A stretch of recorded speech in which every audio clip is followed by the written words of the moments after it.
Hello guys, papunta na nga po tayo ngayon sa airport at ito po ay madaling araw. Hinatid po ako ng driver. Nagtanong sa akin yung driver, balik ka pa ba o mag-for good ka na? Sabi ko naman sa kanya, kailangan ko nang mag-for good kasi nga po may sakit yung tatay ko. Kailangan na po ako ng tatay ko kasi matanda na din po siya.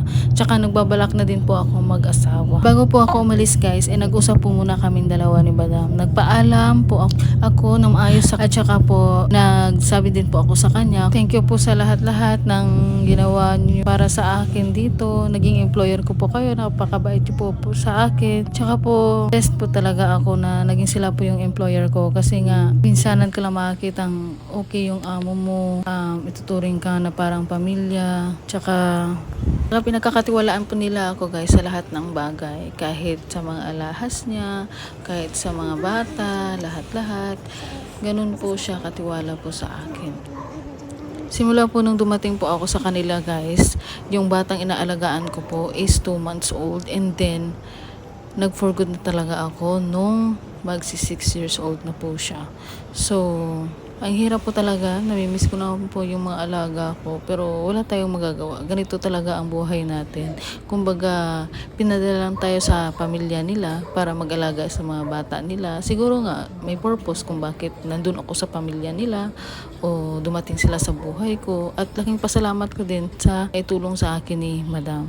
Kasi nga po, financial, lahat, umutang ka man, pag birthday, meron kang regalo, may pa-cake pa, susurprisahin ka nila, kapag nagkasakit ka, anytime pwede kang magsabi na, Madam, masama po talaga yung pakiramdam ko, hindi ko po kaya magtrabaho, bibigyan ka ng time ni Madam para magpahinga, at saka pag kaya na ng katawan mo, doon ka na magsimulang magtrabaho. Kung hindi mo talaga kaya, sasabihin mo, Madam, sobrang sama na talaga ng pakiramdam ko.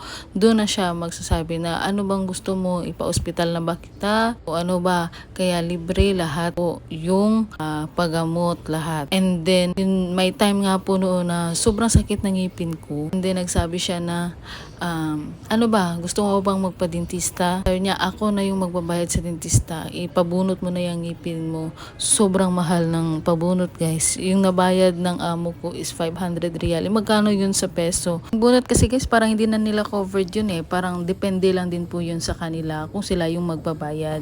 At least, si Madam nag-offer nun. So, thank you po. Marami po talaga privilege na ginawa po nila sa akin as their employee.